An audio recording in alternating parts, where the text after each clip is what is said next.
Okay, so good evening everyone.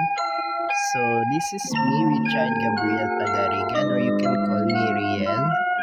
Okay, so the number 8 will change back to number 3 because I like it. So 3, 2, 1, go! Yes, there it is! Number 3 is the favorite number and I like it.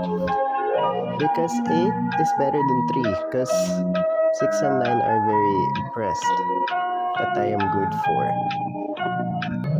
So we enjoyed that number 3 is the favorite number. So we changed last time from 18th to 13th of Friday. So I know that the numbers are natural. And it goes native because it's nice.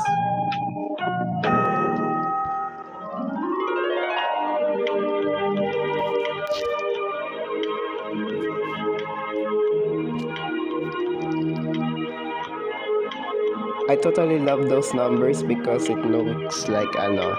So remember, we know that Friday the 13th is better than Saturday, no? Okay, so don't forget to like and subscribe. Hit for my channel and goodbye and see you soon.